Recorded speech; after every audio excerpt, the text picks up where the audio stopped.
সামনে কি আছে সেটা কিন্তু দেখতে পারবেন না। যার ফলে যেটা করি সেটা হচ্ছে আমরা ফগ লাইট বিল্ড করি। ফগ লাইটটা মানে দরকারের থেকে অনেক বেশি আলো কিন্তু আমরা পাচ্ছি ফগ লাইটে। যদিও ঢাকা সিটির ভিতরে ফগ লাইট জ্বালায় বাইক চালানো নিষেধ, আর ঢাকা সিটির ভিতরে ফগ লাইট এতটাও দরকার পড়ে না। সো হ্যাঁ, ভিতরে দরকার নাই, কিন্তু আপনি যদি বাইরে কোথাও যেতে চান, ঢাকার বাইরে বা ঢাকার সাইডে, সেই ক্ষেত্রে লাইটের খুবই প্রয়োজন। যেমন এটার মধ্যে নর্মালি হলুদ আপার লোয়ার। সো এই ফগ লাইটটা অনেক ভালো, আমি আপনাদের দেখাবো আর কি ফগ লাইটের পজিশনটা কোথায় কোথায় বসানো হয়েছে।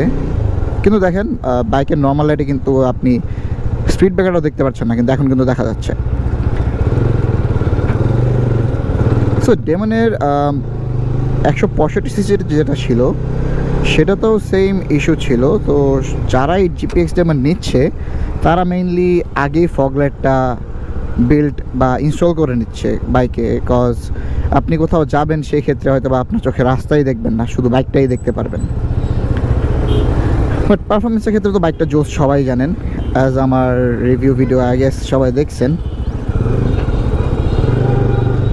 লাইটের বিষয়টা আমার ফগ লাইট ইনস্টল করা হয় নাই, যার ফলে আমি এই বিষয়টা নিয়ে আগে বলি নাই। বাট এখন ইনস্টল করার পর আমি বলবো যে কেন ইনস্টল করা হয়েছে বা কি প্রয়োজন।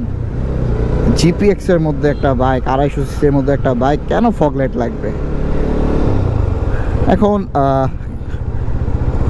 কোম্পানি যদি না দেয় বাইকের মধ্যে, সেই ক্ষেত্রে তো বিল্ড করতে হবেই। পরিমাণ মতো লাইট যদি না পাওয়া যায়, সেই ক্ষেত্রে একটা রাইডারের তো অবশ্যই লাইট লাগবে। সো সেই ক্ষেত্রে ফগ লাইট বিল্ড করা লাগেই।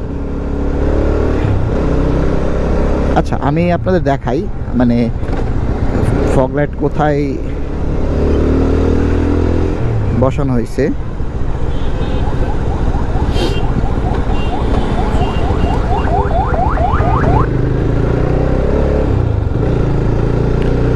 ওকে, তো আপনাদের এখন একটু দেখাবো যে ফগ লাইটের পজিশনিংটা কোথায় বা কীভাবে লাগানো হয়েছে।